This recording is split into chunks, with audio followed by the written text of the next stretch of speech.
Bueno, vamos a seguir, gracias Fernanda. Tenemos un panel de un nutriente más que conocido, de fósforo.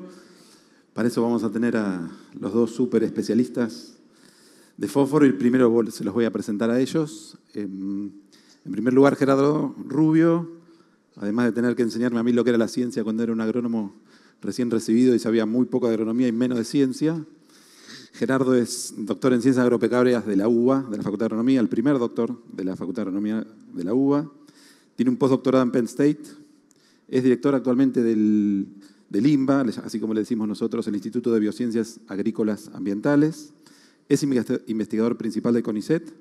Es profesor titular de la Cátedra de Fertilidad y Fertilizantes de la Facultad de Agronomía de la UBA. Y es profesor visitante también en la Facultad de Ciencias Agrarias de la Universidad Nacional de Rosario. Y Fernando, bueno, presentar a Fernando en este ámbito es como contarles quién es Messi, pero voy a tratar de seguir el protocolo. Fernando es ingeniero agrónomo, egresado de la UBA también, tiene su maestría y su doctorado en Kansas, en la Universidad del Estado de Kansas. Fue investigador del INTA, de la Estación Experimental de Balcarce, y por mucho tiempo director regional del IBNI, el Instituto Internacional de Nutrición de Plantas. Actualmente es consultor privado en el área de fertilidad y manejo de suelos y en nutrición de cultivos y profesor libre de la Facultad de Ciencias Agrarias de la Universidad Nacional de Mar del Plata. Es presidente de la Comisión de Fertilidad de Suelos y Nutrición Vegetal de la Unión Internacional de la Ciencia del Suelo y, lo más importante, es asesor técnico experto fertilizar y el coordinador académico principal de este simposio. Entonces vamos yo les voy a hacer una pequeña introducción y después los voy a dejar con ellos, que son los que de verdad saben. En el marco de una campaña, este panel nació como en el marco de una campaña que tiene Fertilizar que se llama SUMAPE. Y un poco Hamlet, hace muchos años, cerca del 1600, lleno de enojo porque el tío había matado al padre y con una masa de fósforo y calcio en la mano, se planteó una de esas preguntas que quedaron para siempre, se cuestionó su verdadera existencia. Hoy, 400 años después de eso, tenemos una pregunta o un dilema casi tan trascendental como el que se hizo Hamlet, un poco menos trágico, pero casi igual de trascendente, y que nos preocupa a todos los que tenemos que ver con la conservación de los suelos y la nutrición de los cultivos, que es qué queremos ver y qué es lo que no queremos ver con respecto a lo que pasa en el fósforo del suelo.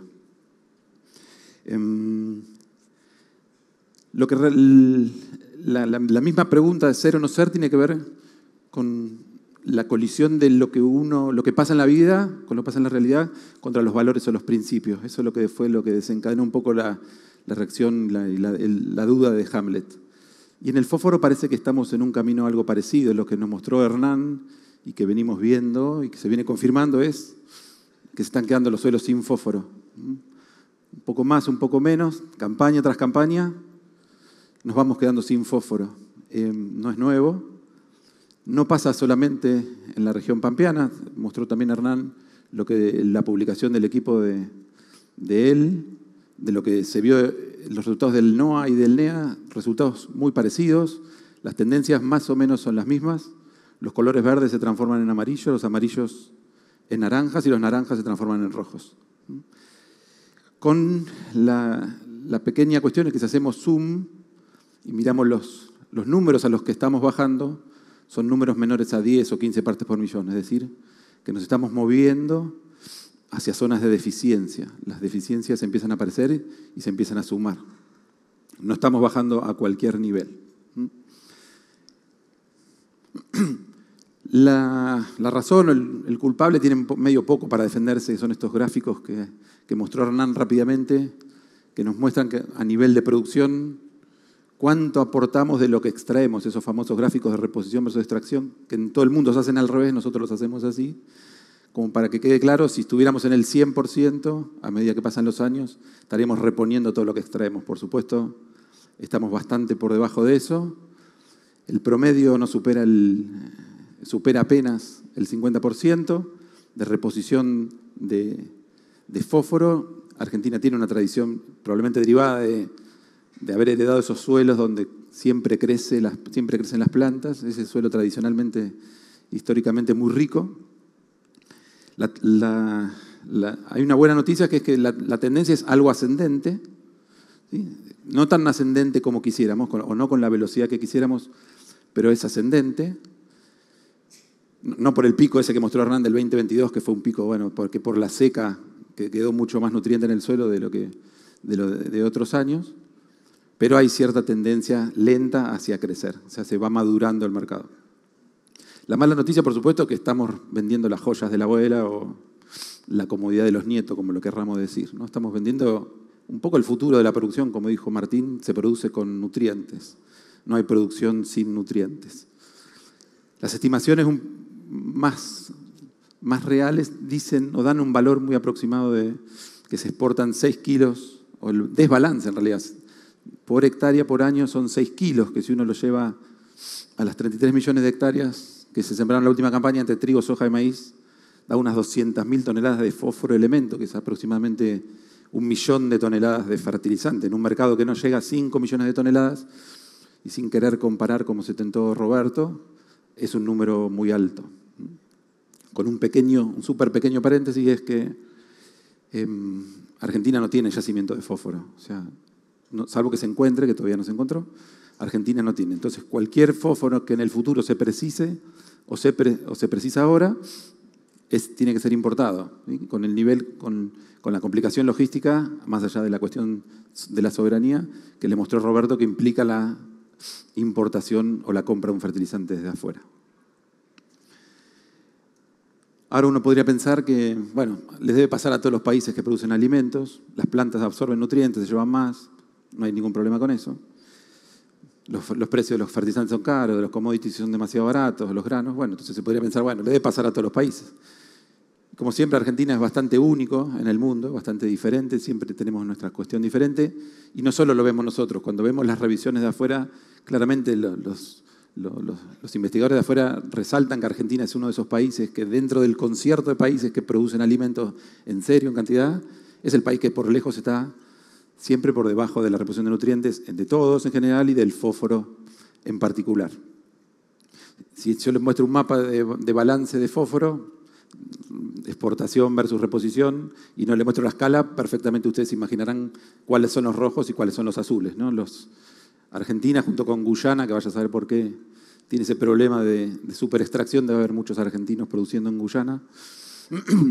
Y estos países que terminan con Istán, tampoco no creo que haya muchos argentinos ahí, pero salvo esos países que estamos en rojo, después hay países, por supuesto, con desbalance. Los países africanos, muchos tienen desbalances de nutrientes, pero nuestros colores son más rojitos, son bastante más rojos.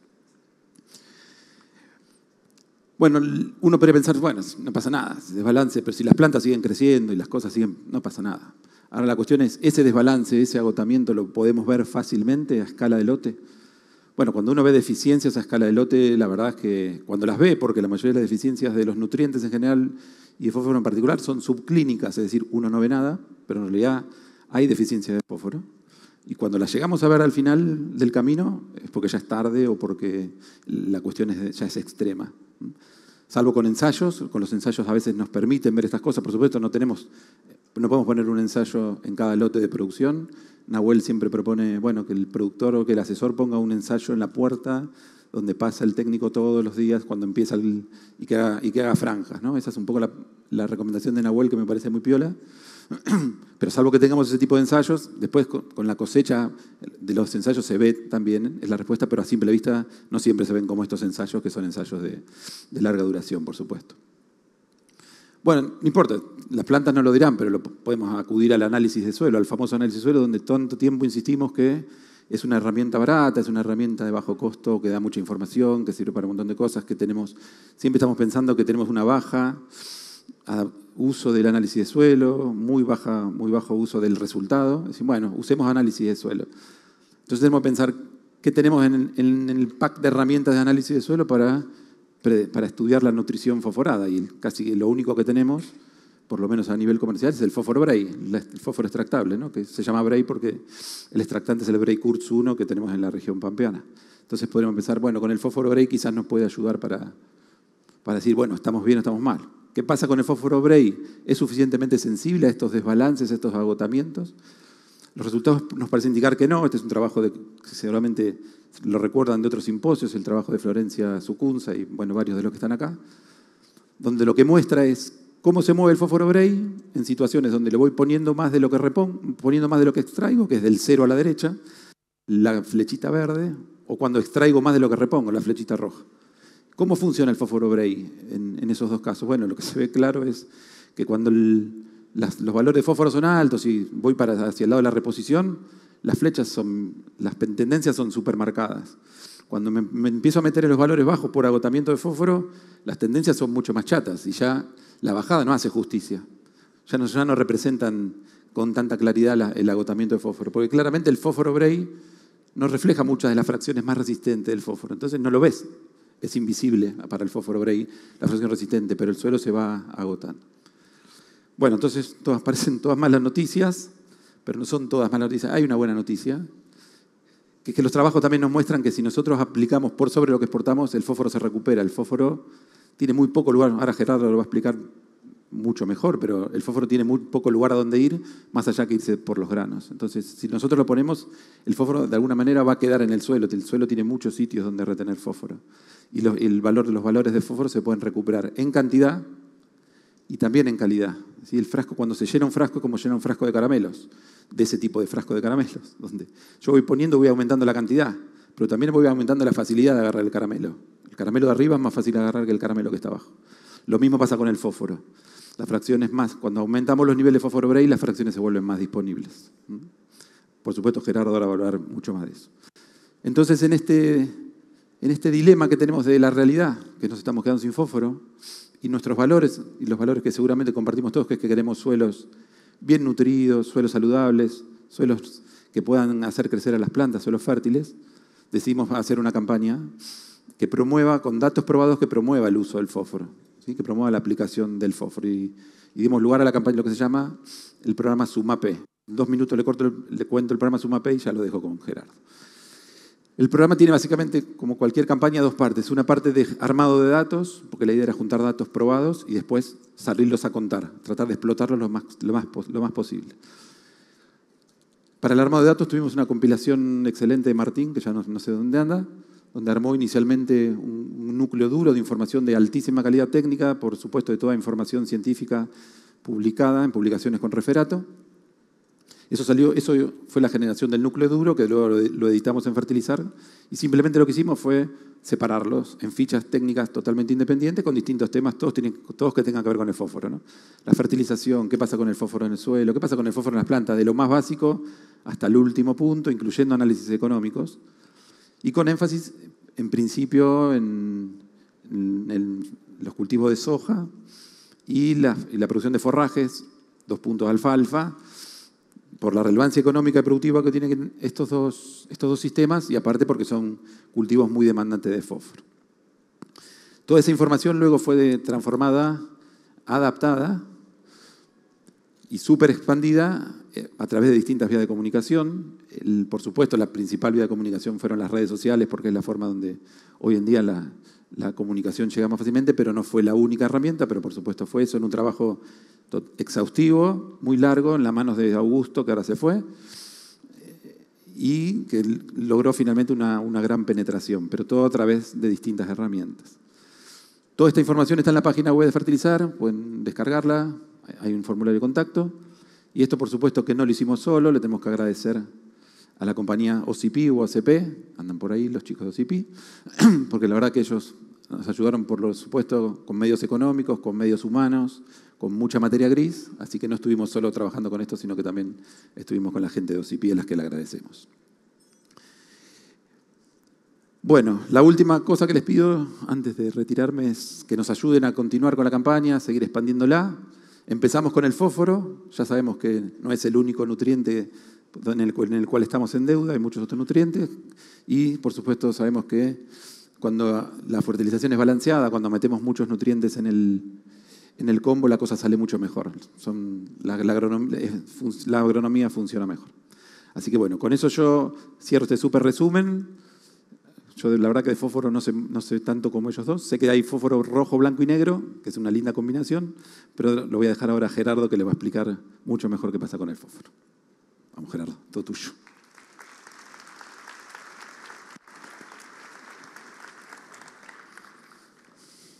Bien, ¿paso bien?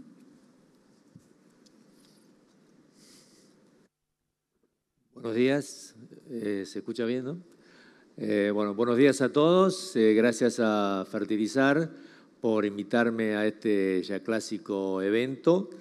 Y bueno, la misión que tiene este segmento intermedio del panel de fósforo es tratar de explicar en el lenguaje más accesible posible para todos las bases y los razonamientos de la relación entre el fósforo del suelo y las plantas, ¿sí? Quiero que quede no es un número de datos que nos olvidamos, sino tratar de que retengamos algunos de los razonamientos que después nos van a ayudar para tomar decisiones para el manejo de este nutriente en los lotes agrícolas. Bueno, el fósforo es uno de los 17 nutrientes esenciales. Todos son importantes porque si no falta uno de ellos, ya la planta no puede completar su ciclo. En términos de cantidad requerida por las plantas, el fósforo es el octavo, pero si nos limitamos con los nutrientes que están de la línea para abajo, que son los que sacan del suelo, ocupa el quinto lugar. Pero si eso lo comparamos con la venta de fertilizantes a nivel mundial, estamos que de ese quinto puesto en el nivel del suelo sube al segundo o al tercero, segundo en el país, segundo, tercero a nivel mundial, esto varía de acuerdo a los años, compite ahí con el potasio, pero eso quiere decir que la cantidad de fósforo que ofrecen los suelos a los cultivos suele ser no suficiente, entonces hay que reponer con fertilizante y por eso hay que poner plata. Bueno, ¿para qué sirve el fósforo en las plantas? Es un tema de fisiología, no vamos a entrar mucho en detalle, simplemente para decir que es un componente clave en el almacenamiento y transferencia de energía, con su participación en las moléculas de ATP, ADP, también es un componente estructural importante en DNA, RNA, membranas celulares, paredes celulares, y lo que me voy a detener un poquito más es en este concepto que seguramente ustedes habrán leído y que es el rol de fósforo como promotor del desarrollo de las raíces. Los que egresaron de la Facultad de Agronomía seguramente salieron con una marca indeleble que dice que el fósforo es un promotor del desarrollo de las raíces. Vamos a descomponer un poquito este tema y para eso vamos a considerar que el desarrollo de las raíces puede ser analizado desde el punto de vista de valor absoluto, acumulación de biomasa en las raíces, o en términos relativos, ¿sí? Y si me permiten, vamos a desviarnos un poco y vamos a comparar dos plantas, una que tiene déficit de luz y otra que crece con luz suficiente. La planta que tiene menor cantidad de luz tiene un factor limitante, entonces va a ser una planta más chica, va a crecer menos. Pero las plantas tienen una habilidad especial para detectar cuál es el nutriente que está, o el recurso que está limitando y responder en consecuencia. Entonces, esta planta que tiene menos luz va a acumular menos biomasa, pero va a detectar que lo que le está faltando es luz, entonces va a invertir más de sus recursos en aquella parte de la planta que le permite cosechar lo que le está faltando, la luz. ¿Y cuál es la parte de la planta que se usa para capturar más luz? La parte aérea.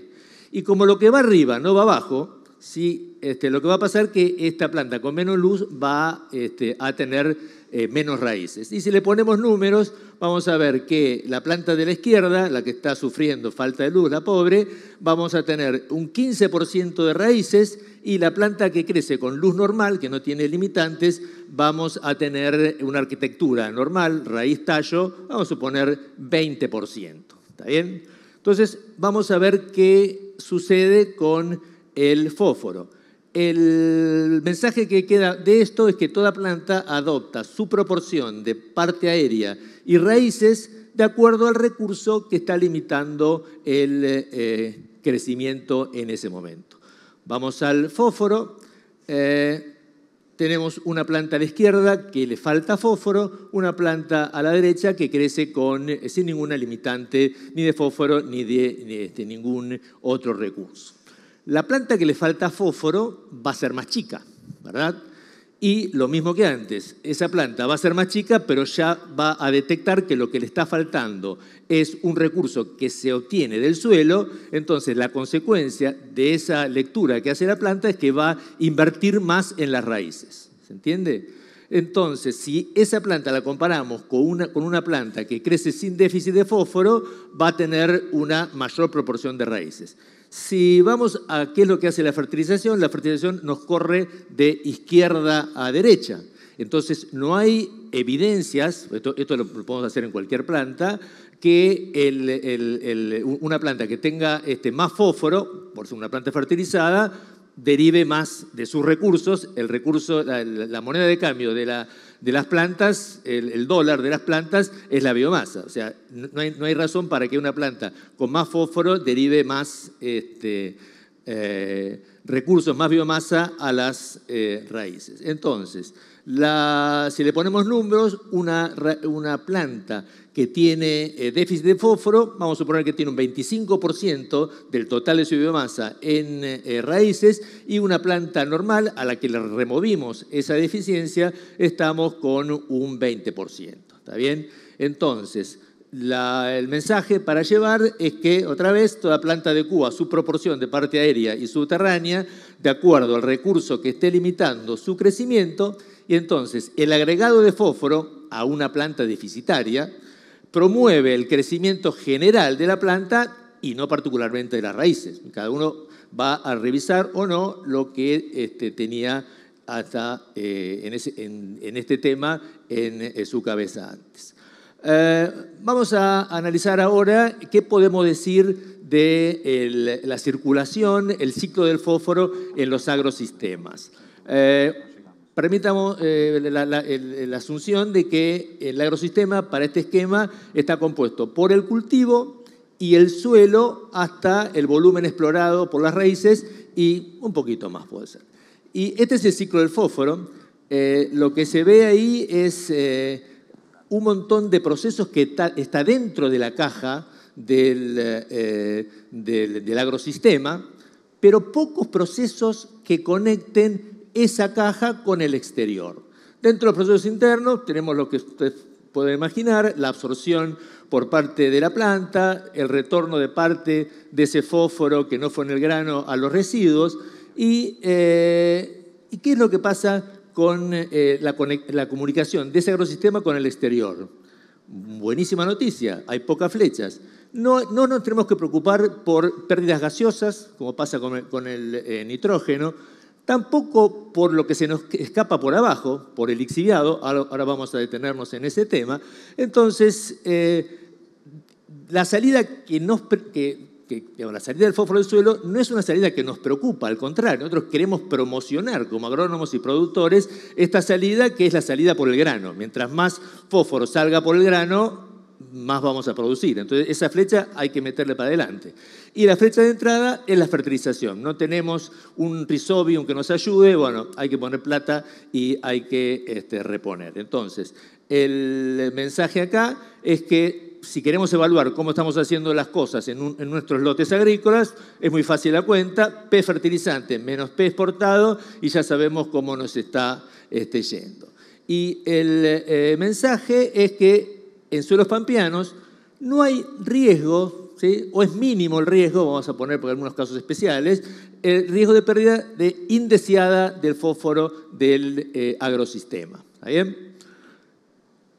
Ok, vamos a las formas del fósforo en el suelo. Ustedes son especialistas ya, si vinieron acá, quiere decir que este tema les interesa particularmente, pero simplemente refrescarles que la parte del fósforo en el suelo que le interesa a las plantas es el fósforo en la solución, si es el único que puede capturar. Pero el problema que tiene el fósforo en la solución es que es muy poquito. Si uno hace esa medición, hace la cuenta y me alcanza para hoy es miércoles, para el viernes y ya me quedo sin nada. Entonces, el estudio del fósforo tiene que ser un poco más global.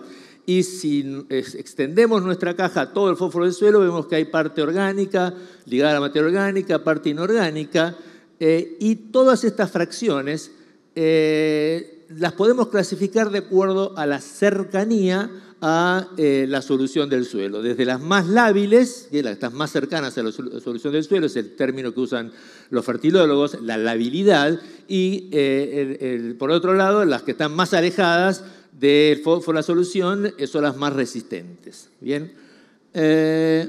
Hace unos 80 años ya,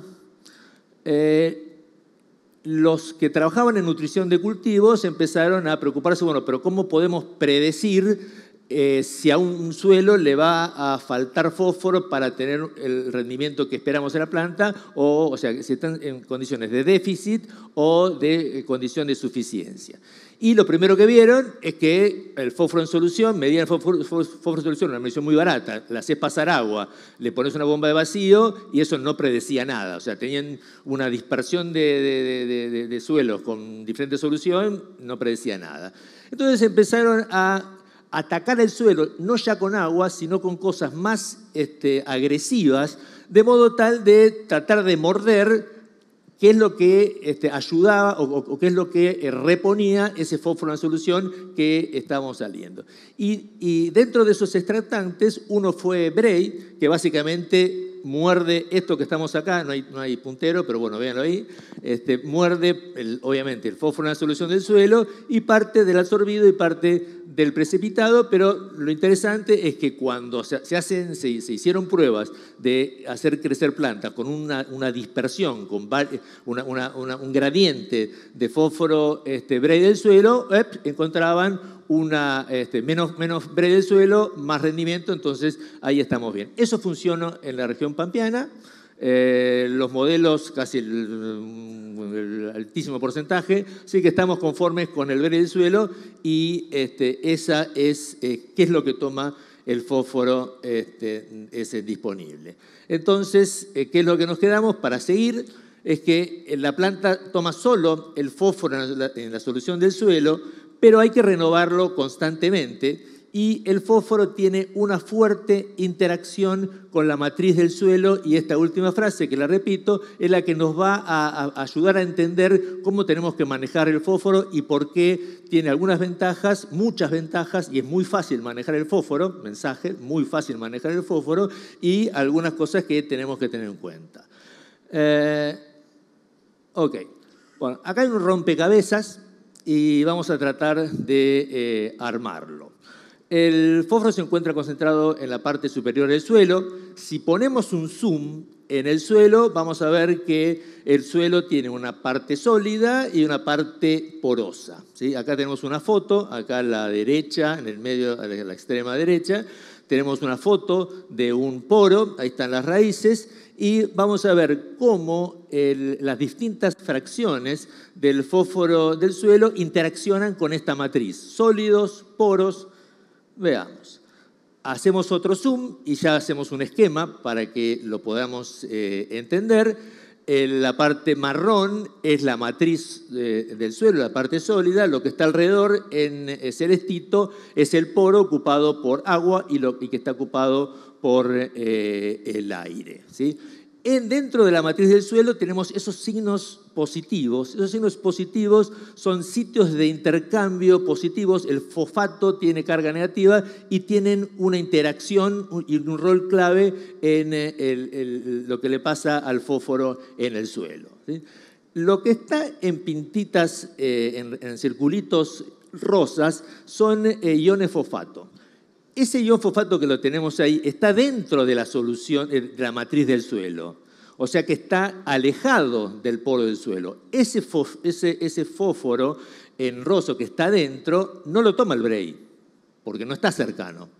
¿Está bien? Ese fósforo que está metido no lo toma el Bray. El Bray lo que toma, vamos a suponer que un suelo tiene 7 ppm de Bray, toma estos dos que están en la solución, los que están en la parte celeste, y los que están en la superficie de la matriz ligados a esos signos positivos. Entonces, si cuentan, va a haber 2 en solución, en total hay 7. ¿Se entiende? El rosita, el fósforo que está en el medio, no lo toma el Bray, porque el Bray trata de reflejar la relación entre la matriz y la solución. Y esto es importante. Dijimos que se lixivia poco. Vamos a suponer que en esa parte del poro llueve. ¿Sí? Si llueve, hay un gradiente de ese agua por gravedad que va para abajo. Y el que está en la solución va a tender a irse para abajo. Si llueve, efectivamente el que está en la solución se va para abajo, pero enseguida lo va a enganchar, le saca ese signo positivo, lo agarra y se lo guarda. Entonces no se puede desplazar. ¿Cuánto se desplaza el fósforo en el suelo por este motivo? 3, 4, 5 milímetros y no más. A partir de esto se arma toda la película del fósforo en el suelo. ¿Sí? Si yo fertilizo 7 ppm, vamos a ponerlo un poquito, fertilizo, vamos a suponer, con 8 ppm, son los rojos. Parte de lo que yo fertilicé, puse plata, se me va al medio. ¿Lo toma el Bray? No. ¿Lo toma la planta? No. ¿Se pierde? No. Bueno, al menos por lo menos no se pierde, lo tengo ahí. Al Bray de los rojos fueron 1, 2, 3, 4, entonces ese suelo de 7 pasó a 11. ¿Está bien? Bueno, esto explica lo que viene y la cuestión práctica del fósforo en el suelo. Entonces, los signos positivos son los que retienen al fósforo en el suelo y el fósforo es retenido por la matriz del suelo. No se lixivia, ahora lo entienden, supuestamente, si me siguieron, se mueve solo unos milímetros y también que parte del fertilizante no está disponible. Parte se me fue adentro de la matriz del suelo. ¿Qué va a pasar con el nitrógeno para cerrar la idea y también para tener elementos para entender qué pasa con el nitrógeno del suelo y el fertilizante que le agregamos como urea o el que compremos? Los actores son los mismos, la matriz del suelo, los signos positivos están. El nitrógeno en el suelo está como nitrato, que también es un anión, carga negativa, como el fosfato. Vamos a suponer que un suelo tiene, los puntitos azules son los nitratos. Vamos a suponer, para hacer cuentas prácticas, son 10 kilos de nitrógeno.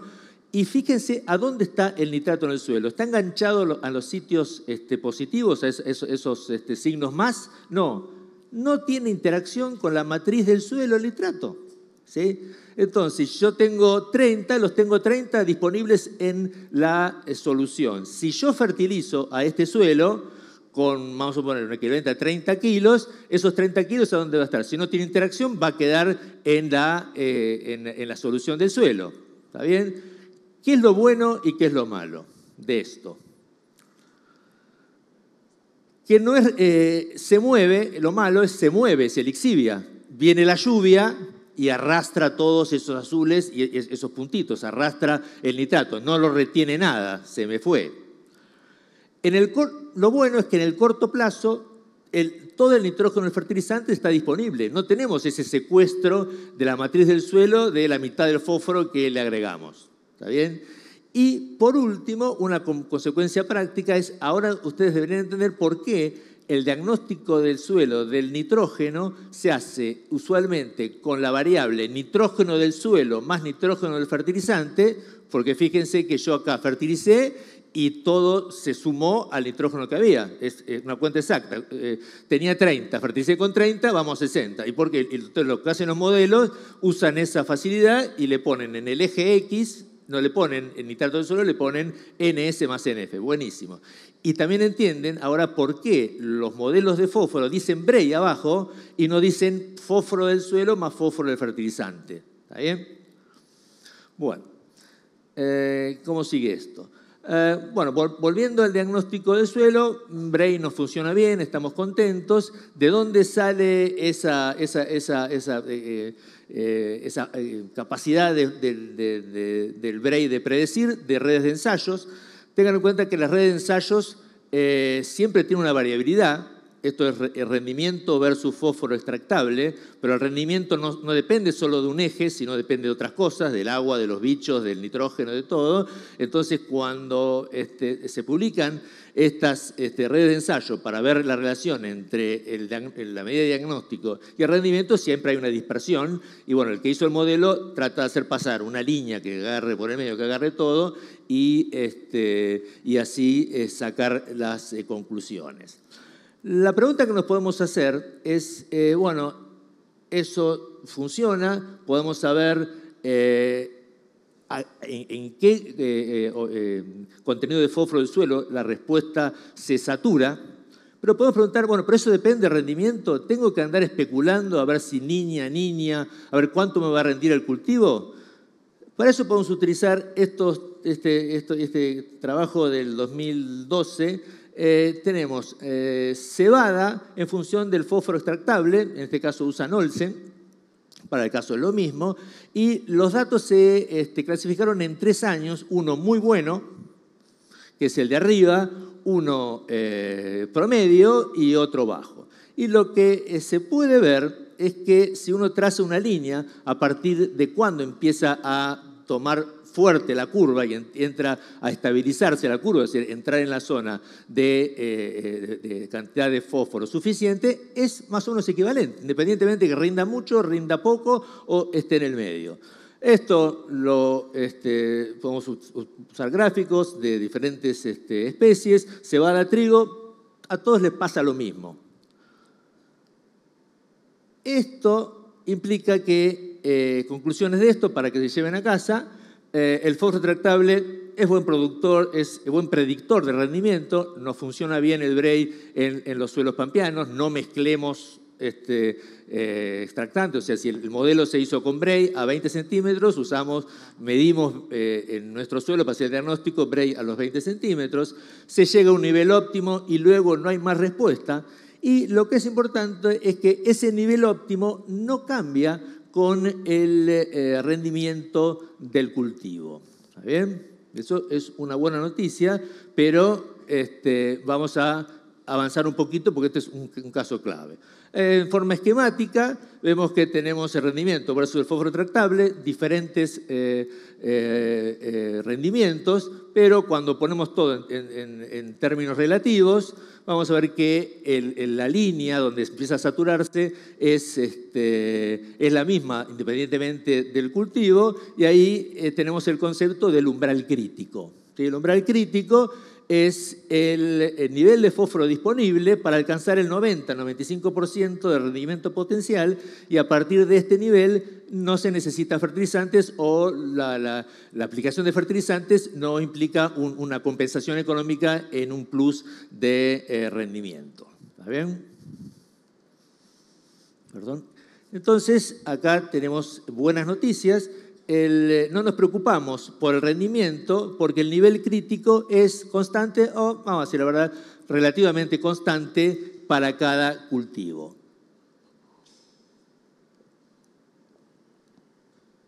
Y vamos a tratar de razonar qué hay atrás de esto. Y vamos a retomar aquello que dijimos un par de diapos atrás, que era que el fósforo del suelo no se puede mover más de 3-8 milímetros del suelo. Por esto de los signos positivos que lo enganchan y no lo dejan salir.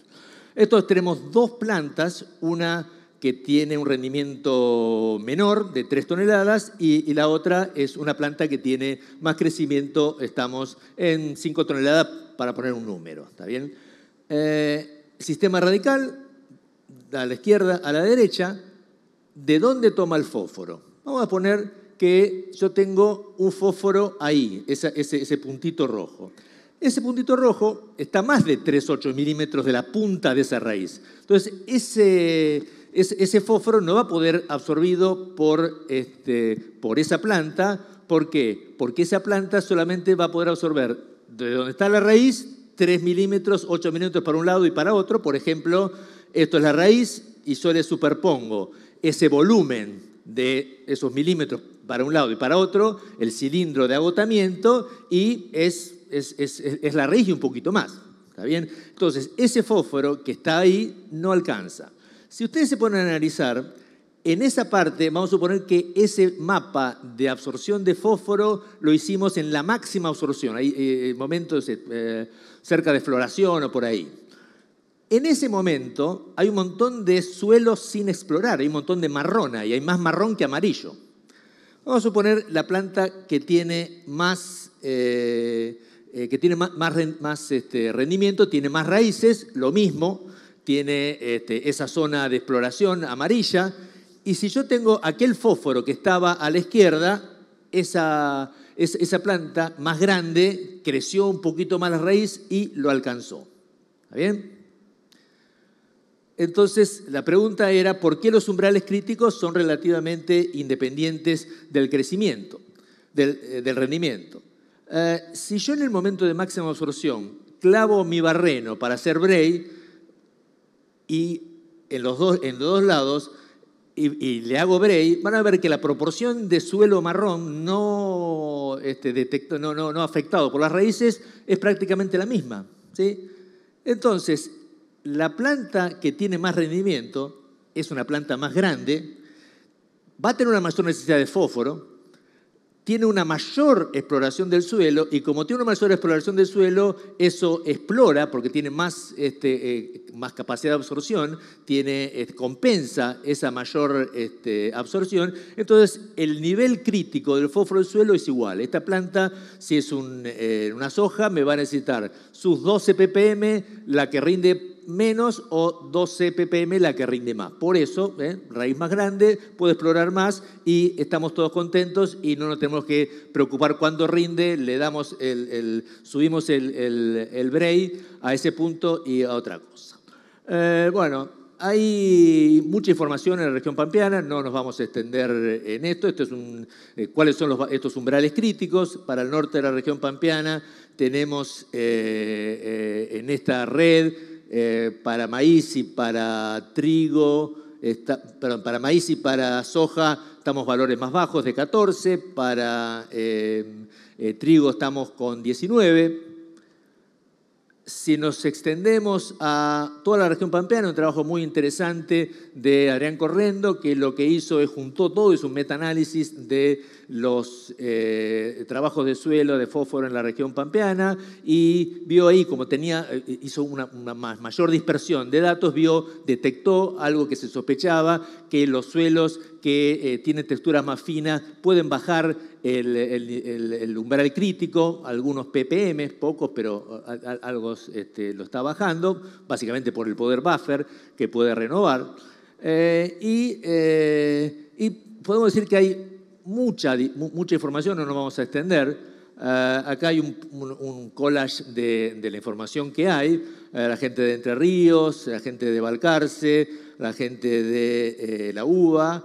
Un trabajo muy interesante de Estefanía, que trata de mejorar el fósforo agregándole el fósforo orgánico del suelo. Pero lo que les quiero destacar acá es que es una muy buena noticia, es que la información disponible en la región pampeana sobre fertilización con fósforo es igual o mayor que en las regiones agrícolas de países competidores y que consideramos de punta, por ejemplo, la que tiene un farmer del Corn Belt, ¿sí? Y estos fósforos, estos simposios, si la misión era inspirar, evidentemente tiene mucho que ver con esto, hay mucha información. También tengan en cuenta que también hay mucho apoyo estatal, de hecho la mayoría o todos los investigadores que hicieron esos aportes pertenecen a la universidad, al CONICET o al INTA, así que todo eso dio sus frutos en que ustedes tienen la información, la información perfecta que dé la dosis exacta no existe, ¿sí? Hay cierta incertidumbre porque son redes de ensayos y la planta no solamente depende del fósforo, pero podemos estar contentos que se trabajó bien. ¿Cómo sigue la historia? Tengo el cultivo, tengo el umbral crítico, tengo que ver qué es lo que pasa en mi suelo. Vamos a suponer que mi suelo hice el análisis como correspondía, siguiendo el protocolo del modelo, 20 centímetros, bla, bla, bla, y me dio 9. Si dio 9, bueno, ahí tomo la decisión. ¿Cómo viene el año? Economía, si puedo, llego al 14, al umbral crítico, con eso me aseguro que no voy a tener brecha de rendimiento, que me va a alcanzar, y si es un año medio que la reacción de precio me conviene, puedo ir un poco menos, pero eso es una decisión. Pero tenemos las herramientas para saber, una vez que defino cuál es mi umbral objetivo, cuánto le tengo que agregar. Por ejemplo, si acá vamos al umbral crítico, tenemos 14 menos 9 que tiene mi suelo, tengo que agregarle 5. Entonces la pregunta es cuántos kilos tengo que agregarle para llegar a esos 5 ppm, o sea, cuánto sería para agregarle por 1 ppm. Bueno, una de las aproximaciones es la que hizo en nuestro grupo hace unos años, muestras del norte y sur de la región pampeana, y se analizaron una serie de propiedades del suelo para ver cómo podíamos predecir, y las que resultaron ganadoras son estas dos, arcilla y el fósforo Bray del suelo, y también se vio que los suelos del sur necesitaban un poco más porque son un poco más suelos fijadores. El suelo del sur aparentemente tienen más de estos signos positivos.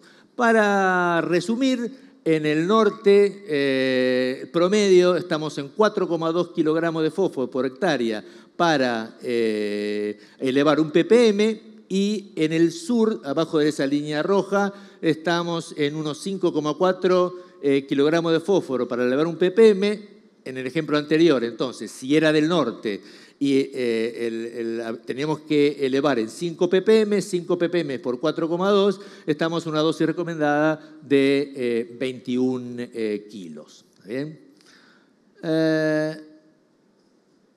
Ese es el criterio de cuando estamos a la izquierda del umbral crítico. Bueno, tenemos que tratar de hacer lo posible para llegar al umbral crítico o tomar la decisión de en qué posición de ese eje X dejamos al suelo. Pero si estamos a la derecha del umbral crítico, ya la cuestión es diferente. Si estamos a la derecha, el cultivo que estamos por sembrar ya está hecho, le ponemos fósforo o no le ponemos fósforo, no va a cambiar el rendimiento, pero sí podemos pensar en el fertilizar para la rotación, y en ese caso, solamente en ese caso, ponemos en la cabeza la palabra reposición cuando estamos a la derecha de ese umbral crítico. ¿Está bien? Y hablamos de reposición no en extremos. O sea, si yo estoy, por ejemplo, en Santiago del Estero, el este de Santiago del Estero, estamos en valores de más de 40 ppm, no repongamos. Porque ese suelo yo le pongo fósforo y por más que el balance, y a Hernán no le guste, por más que el balance me dé negativo, si yo fertilizo un suelo de 30 o de 40, yo no sé a dónde va ese fósforo. No hay evidencias y no hay necesidad. Gastemos la plata de nutrición en otros nutrientes. Pero un suelo que está muy alejado del umbral crítico no es recomendable fertilizar. ¿Está bien? Y para eso, y la dosis de reposición es la que ustedes quieran. No es importante, o sea, si el número exacto sería, bueno, yo supongo que voy a hacer un trigo de 5 toneladas, cada tonelada de trigo tienes 4, multiplico 4, pero en realidad el cultivo que viene ahora lo tengo asegurado porque estoy a la derecha del umbral crítico, la dosis de reposición es libre. Es una decisión económica de largo plazo de la empresa agropecuaria para la que estemos trabajando. ¿Está bien? Y estamos, si hay tiempo, ¿puedo cortar ahora? Esta era opcional, Fer. ¿Qué hago? Bueno, listo. Entonces, vemos en el umbral el tema de qué pasa en los años de... era la última, arriba. Los dejo con Fer.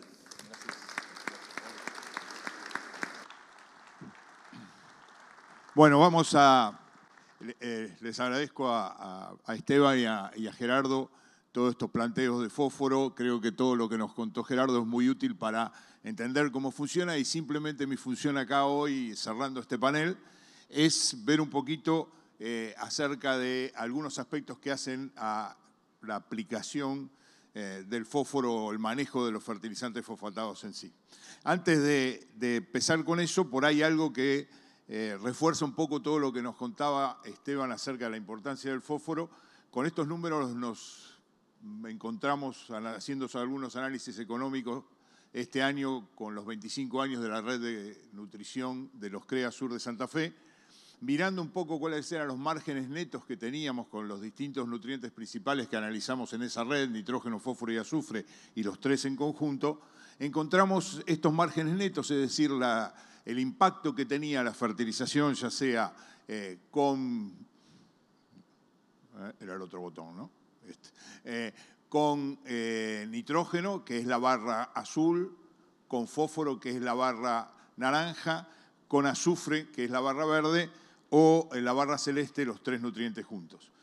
Y bueno, obviamente, utilizando precios históricos de los fertilizantes y los de grano en esos 25 años de ensayo, lo que encontramos son esas respuestas, esos márgenes muy positivos en cuanto a rentabilidad, pero lo más importante, y por ahí lo que obviamente queremos destacar hoy, es el colorcito de esa barra naranja que representaba lo de fósforo y representa para los ensayos de la red de nutrición un margen neto de $220 por hectárea cuando estamos hablando del doble cultivo trigo, soja de segunda. Tengan muy en cuenta, como les dice ahí, que obviamente esos márgenes varían mucho según la condición inicial del sitio. Ahí estamos analizando 5 sitios.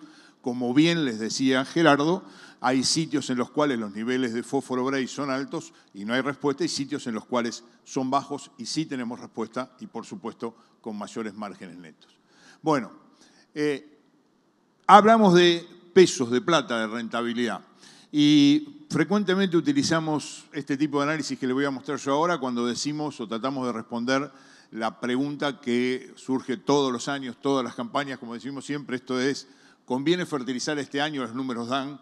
No, siempre este año es complicado, ¿no? Todo lo que siempre nos preocupamos. Y después de llevar unas cuantas campañas en el lomo, como digo, siempre uno dice, bueno, hay que hacer un análisis, y el análisis en realidad puede ser muy complicado, pero también puede ser extremadamente simple si simplemente hacemos o miramos cuál es la relación de precios que tenemos entre los granos y el insumo fertilizante, en este caso en particular. Yo un poco ahí lo que les quiero sintetizar es, utilizando precios modales, si quieren ustedes, de 140 de maíz, 180 de trigo, 250 de soja, y tomando 2 precios de referencia de monamónico, utilizando como el fertilizante más utilizado en nuestro país, ¿cuánto nos cuesta en términos de kilos de maíz, de trigo o de soja cada kilo de fósforo que aplicamos, considerando esos precios? Entonces ustedes van a ver que en maíz más o menos un kilo de fósforo nos cuesta de 25 a 28 kilos de grano, en trigo 20 a 22 kilos de trigo, y en soja 14 a 16 kilos de soja por kilo de fósforo. Estas relaciones realmente no varían tanto año a año, hay años de mejores relaciones, años de relaciones no tan convenientes. Pero el análisis lo que tiene que incluir es lo que yo puedo esperar como respuesta, ¿sí? Y lo que yo puedo esperar como respuesta, y dándoles un rango de lo que vemos en los numerosísimos ensayos que un poco les describía Gerardo recién, son las que están ahí resaltados en amarillo. Es decir, para maíz podemos esperar respuestas de 25 a 65 kilos de maíz por kilo de fósforo aplicado, 40 a 60 para el caso de trigo, 15 a 30 para el caso de soja. La comparación para la evaluación económica rápida es, bueno, comparar esas respuestas con los costos en términos de kilo de grano por kilo de fósforo aplicado. Entonces, si uno mira esto rápidamente, dice, me conviene siempre. Y bueno, siempre el mismo cuento. No, pero mirá, lo que dice ahí es que esas respuestas son en ambientes con deficiencias, ¿sí? Y eso es lo que muy bien les explicó Gerardo en la presentación anterior. Los ambientes con deficiencias son aquellos que nos dicen que están por debajo del rango crítico de fósforo Bray según todas las curvas de calibración que él les mostró. Entonces, acá el secreto es ir a ver si mi ambiente tiene deficiencia o no. El secreto es hacer análisis de suelo y la invitación continua a que veamos qué es lo que tienen nuestros suelos para ofrecernos. El fósforo, como bien les decía Gerardo también, depende fundamentalmente de la oferta del suelo, a diferencia del nitrógeno, que va a depender más de la demanda del cultivo.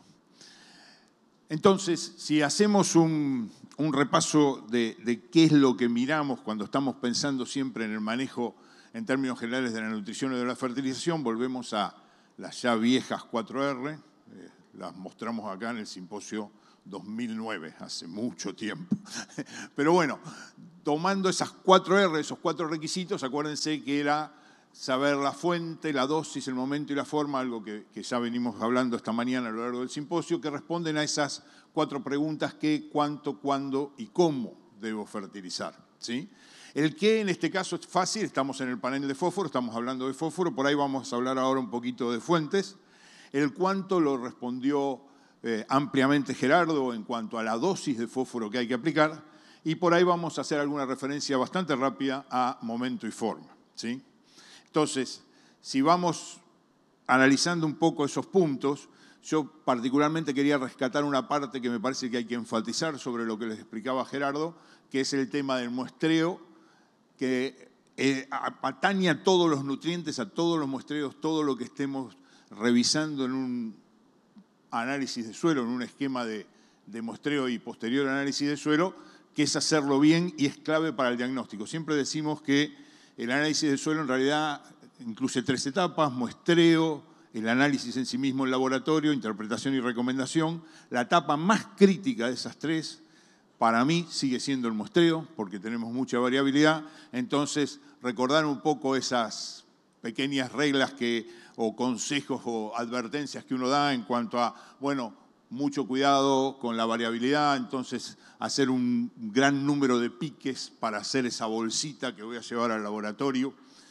Tener muy en cuenta de separar los ambientes. Ahí en las figuras hay una loma, una media loma, un bajo, o a través de lo que vimos mucho más claramente con los muestreos en grilla, la variabilidad que hay en lotes, aunque a la vista parece que son totalmente parejos. Eso lo va a mostrar Agustín mañana con mucho mayor detalle, pero fíjense que en ese ejemplo es un lote que, si yo veo el promedio, tiene 20 partes por millón de fósforo.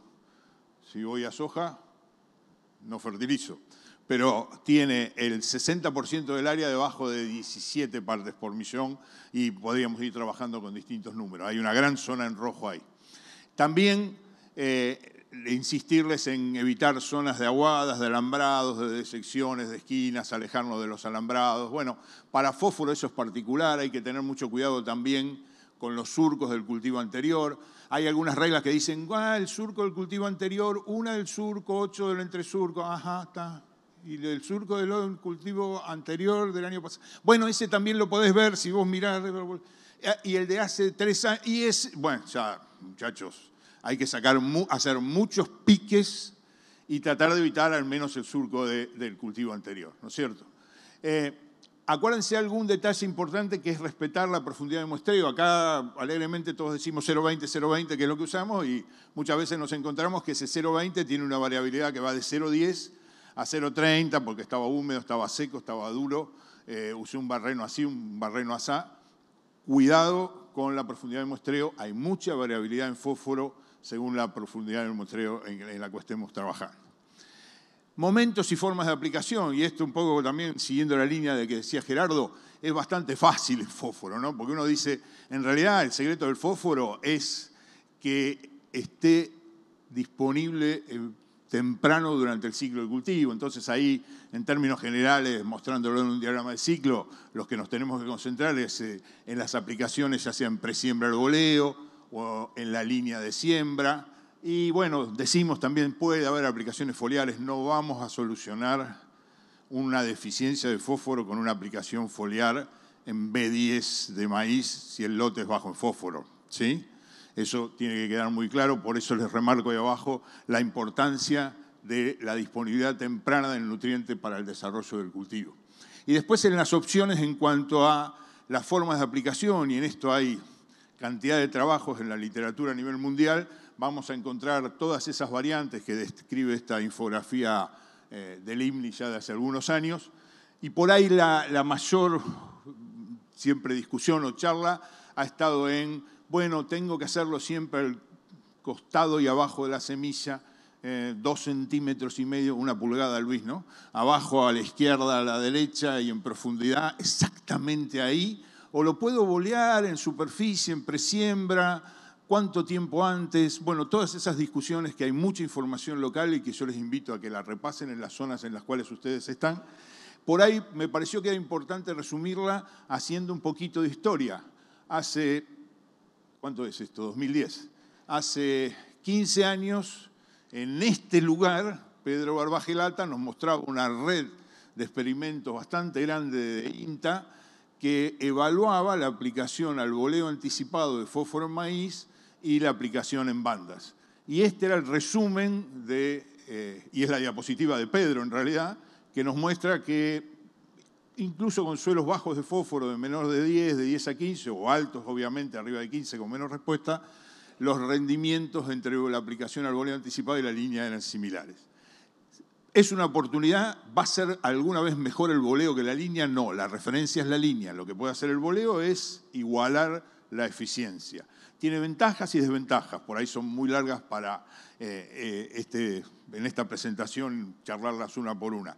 Pero me parece que vale la pena remarcarles ese ojo que está ahí abajo, que es ojo con los boleos en los lotes con pendiente, especialmente en las épocas de lluvias intensas, porque los fertilizantes y muchas de las fuentes fosfatadas que usamos son solubles y con una lluvia rápida pueden correr en el sedimento o simplemente en solución hacia las zonas más bajas, es decir, lo saca de la zona donde yo lo apliqué.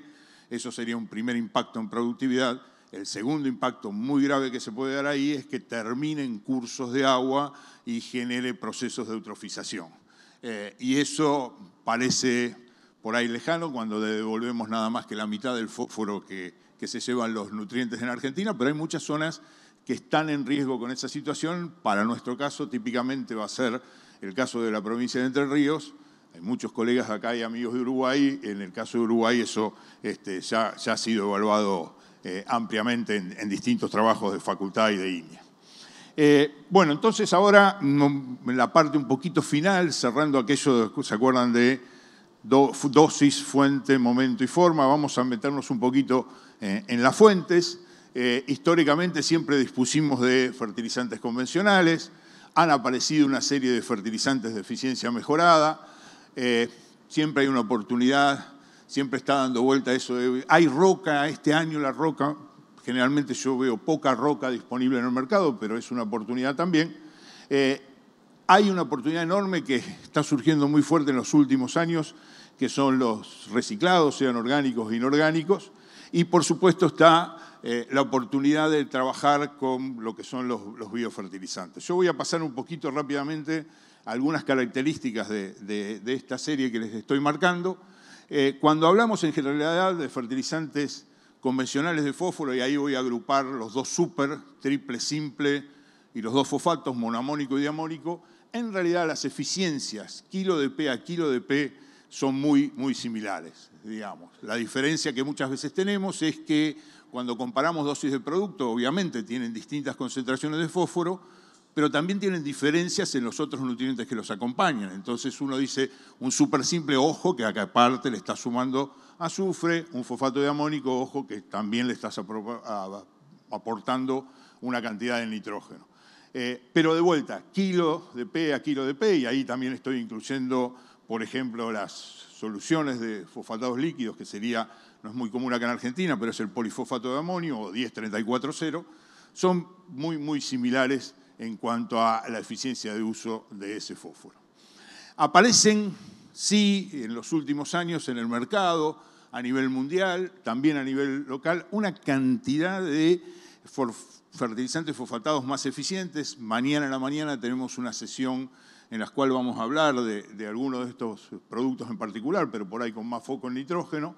Acá está un listado de una revisión bastante reciente de la cantidad de fuentes y alternativas que hay de fertilizantes fosfatados no convencionales, digamos nosotros, fuentes alternativas, de liberación lenta, con bloqueadores, con inductores, es decir, hay una buena cantidad de alternativas, ¿no? En general, ¿cómo funcionan esos fertilizantes? Y acá estamos utilizando una infografía del panel científico de nutrición responsable, que agrupa una cantidad de investigadores expertos a nivel mundial. Bueno, ellos nos muestran con estas infografías un poco cuáles son los mecanismos, ¿sí?, que se desarrollan o destacan dentro de, por ejemplo, fertilizantes recubiertos, que pueden ser con o sin hidrogel, es decir, con una capa más hidrofóbica o menos hidrofóbica, y bueno, cómo a través de difusión, rompimiento, se van ofreciendo esos nutrientes en la medida que el cultivo, las plantas lo van requiriendo. Y después están los fertilizantes, dicen ellos, que tienen señales, ¿no?, o que detectan señales, ya sea que la detectan los recubrimientos o que detectan directamente las señales de la planta. Entonces ahí hay distintos tipos de sensoramiento, les diría yo, en esos fertilizantes. Es interesante, son mecanismos distintos, me parece que vamos a tener que ir prestando atención y ver cómo se van desarrollando todos estos nuevos productos. Quiero también remarcar de todo ese listado que les pasé un poco el tema de reciclados, y les comento, hay toda una serie de pósters reciclados que creo que son muy interesantes, así que los invito a que los vayan a visitar en los intervalos. Los más comunes están ahí un poco listados: estiércol de feedlot, cama de pollo, efluentes, purines, barros cloacales. Hay toda una gran cantidad que contribuye a todo lo que es la economía circular. A mí me parece que ahí en realidad es aprovecharnos de un problema que tiene otro, ¿no? ¿Qué hago? Yo siempre les cuento que alguna vez en un congreso de agronomía de Estados Unidos fui a una sesión que se llamaba What Will We Do With All This Shit? Que quiere decir básicamente qué vamos a hacer con toda esta mierda. Y era un problema, entonces hay que resolver ese problema, y ahí tenemos una oportunidad desde el punto de vista de la nutrición. La variabilidad de la concentración es marcadísima, entonces, bueno, hay toda una línea que hay que seguir de protocolos de evaluación de cuáles son las concentraciones, cómo manejarlos, mucha información en los pósters nuevamente. Un peligro que hay a veces con estos reciclados es que se utilizan como fuente de nitrógeno, se estiman las necesidades de ese reciclado, de ese estiércol, de esa cama de pollo, de ese purín, según la necesidad de nitrógeno, y se pasan de largo aplicando fósforo y se generan problemas de contaminación por fósforo, ¿no? Entonces hay que tener cuidado con eso también. En eso hay mucha experiencia a nivel mundial. Y tienen la posibilidad, y hay mucha info de vuelta a nivel mundial, de combinarlos con las fuentes convencionales, ¿no? Eso parece ser también una línea interesante de trabajo.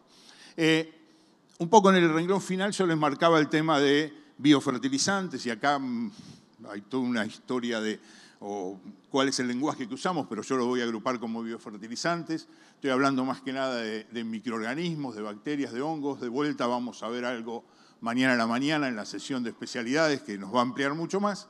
Obviamente es una oportunidad para la agricultura regenerativa, y yo diría que es una oportunidad enorme para la agricultura en general. Desde el punto de vista de fósforo, se habla mucho del efecto acidificante, la liberación de fósforo del suelo y la solubilización. Eso está un poco en discusión a nivel científico, digamos, pero bueno, ¿cuáles son los mecanismos que harían más disponible eventualmente algún fósforo del suelo estos productos? Hay muchos efectos no relacionados con la nutrición o la nutrición fosfatada en sí, como que en realidad son promotores de crecimiento, como que mejoran las tolerancias a estrés bióticos y abióticos, por ejemplo, a través de supresión de enfermedades. Es difícil a veces identificar los mecanismos. Un poco lo que mañana les anticipo, vamos a hacer un spoiler. Lo que va a hablar cuando hable de bioestimulantes el doctor Dujardin que va a hablar de bioestimulantes, él va a hablar de claims en inglés, que son un poco la declaración de qué es lo que hace ese producto en particular. Ahí tenemos que averiguar un poco más y saber un poquito más, ¿no? Entonces, a eso se le va a sumar también algunos problemas de competencia con microflora nativa. Hay 10 a la 9 microorganismos por gramo de suelo. Cuando yo meto otro microorganismo, la verdad que los que están adentro no lo quieren. Entonces hay una competencia ahí muy marcada en la cual tiene todas las de perder. Bueno, habrá que ver cómo se hace eso también o cómo trabaja. Yo creo que fundamentalmente lo que necesitamos es bastante más investigación en los procesos y de evidencia científica a campo de muchos de estos productos. Muy promisorios, una muy buena alternativa, una posibilidad de ser más eficientes y efectivos en el uso de los recursos, de los insumos, del fósforo en particular, pero que necesita evidencia científica a campo. Un poco cerrando, dos diapos que nos pareció interesante comentar con Esteban y con Gerardo, ¿no? Un poco, la primera es tratando de responder a esa pregunta que es bastante frecuente cuando estamos día a día trabajando con productores y asesores, ¿no? Que es cómo manejamos el fósforo según el escenario. En realidad yo voy a desplegarle ahí 3 situaciones, una de baja disponibilidad de fósforo, baja deficiencia de fósforo, como les marcaba Gerardo, le pueden poner los valores ustedes ahí indicamos algunos valores, niveles críticos o niveles superiores. Como bien les dijo Gerardo, el fósforo en realidad no es un nutriente difícil de manejar, es una cajita de ahorro. Cuando le pongo más de lo que me llevo, sube, cuando le pongo menos de lo que me llevo, baja, y si le pongo lo mismo, se queda ahí. Entonces, un poco eso es lo que guía esos escenarios y las recomendaciones ahí. Ahí separamos un poco en cada uno de los renglones. Bueno, si la relación de precios este año es un poco más favorable, podré construir fósforo del suelo en los lotes bajos, mantener o mejorar un poco en niveles medios. Cuando estoy en niveles altos, en realidad no necesito construir más. Bien les decía Gerardo, no tiene mucho sentido, no sé, si quieren fertilizar arriba de, pónganle un valor alto, 30 partes por millón, no le veo ningún sentido en absoluto. Pero bueno, ahí es lo que podemos manejar. La duda siempre está en lo que está ahí abajo a la derecha, ¿no? Los lotes que arrendamos, y siempre esa es la excusa que tenemos, ¿no? Reponemos poco fósforo porque acá el 70% son lotes alquilados y yo no sé si lo tengo el año que viene, entonces no necesita fósforo, ¿está? Porque no le quiero dejar fósforo al que sigue atrás y si le pongo fósforo me sacan el lote, ¿no? ¿Se acuerdan de ese cuento? Bueno, en realidad el fósforo lo va a necesitar igual el cultivo. No dejarle nada, que el 100% del fósforo que lo aplique se lo lleva al cultivo, es una utopía, no estamos diciendo un disparate, no hay eficiencia 100%. Pero sí lo necesitamos, y acuérdense, si están en un lote que están arrendando y es deficiente en fósforo, ya están pagando el alquiler, la semilla, los agroquímicos, el tiempo, la dedicación, y lo van a dejar que rinda poco. ¿Cuál va a ser el costo por tonelada producida cuando rinden menos porque no le puse el fósforo? ¿Sí? No le voy a pedir a alguien que arrienda el lote de manera anual que construya fósforo del suelo, pero que sí tengan por ahí en cuenta alguna de esas pautas que tratamos de darle en esta sesión con Esteban y con Gerardo, y que por ahí están tratadas de resumir ahí como para que las consideren y las tengan en cuenta. Bueno, cerrando entonces, y esto tratamos de hacerlo entre los 3, pero como yo era el último, soy el tirano, así que yo se las cambié las conclusiones a los chicos, y les dejo lo que espero que estén de acuerdo. Me van a decir que sí ahora, cuando bajo el escenario me matan. Pero bueno, el ciclo del fósforo es simple y tiene una única salida relevante, que es la exportación del cultivo, ¿sí? ¿Se acuerdan que eso lo mostró muy bien Gerardo también? Tiene mucha residualidad, entonces me permite manejarlo para la rotación. Yo les dije rapidito que era gobernado por la oferta del suelo, a diferencia del nitrógeno, que era gobernado por la demanda del cultivo. Entonces puedo manejarlo para la rotación. El Brey es un excelente predictor. ¿Porque Brey es espectacular? No, porque está calibrado para Argentina, tenemos datos locales, ¿sí? Y calibraciones. Entonces, usemos ese análisis de suelo y toda esa información. Algo que Gerardo no les pudo mostrar con más detalle, porque era esa última diapo, Gerardo creo, ¿no? Que era que tenemos muy buenas respuestas a fósforo en años desfavorables climáticamente. Un poco es el nutriente que aguanta los estreses, ¿no? Uno diría en general. Un año más seco, en términos relativos, casi tiene más respuesta a fósforo, ¿sí? Entonces, no pensemos, este año va a ser seco, va a ser niña, fósforo no va a necesitar. Es el año que más fósforo va a necesitar, probablemente. No hay mucha diferencia en las fuentes convencionales. Hay una oportunidad con todos estos fertilizantes especiales que les repasamos rápidamente. Importante tenerlo disponible en forma temprana para el cultivo, en aplicaciones presiembra o siembra. Y lo que les marcaba Gerardo, creo que al final, es que la información disponible en Argentina es similar a otros países que manejan agriculturas de cultivos extensivos como manejamos nosotros, ¿sí? Hace 50 años, podríamos decir, o 40 años, o 30 si quieren tal vez, nos falta información, hay mucha muy buena. Los INTAs, las universidades, el CONICET, todos los organismos de ciencia y tecnología son los que han aportado muchísimo y tienen que seguir aportando para seguir construyendo información con base en evidencia científica para la toma de decisiones. Y esto no es solamente para fósforo, es para toda la agronomía y toda la ciencia agronómica en general. Necesitamos que esos institutos, todas esas organizaciones de investigación de ciencia y tecnología sigan trabajando a full para seguir brindándonos la oportunidad de hacer un manejo eficiente de nuestros recursos, de los insumos que estamos usando y de tener un mejor impacto, tanto sea en lo productivo, en lo económico y lo ambiental. Así que con eso los dejamos y le paso el micrófono al señor moderador y muchas gracias.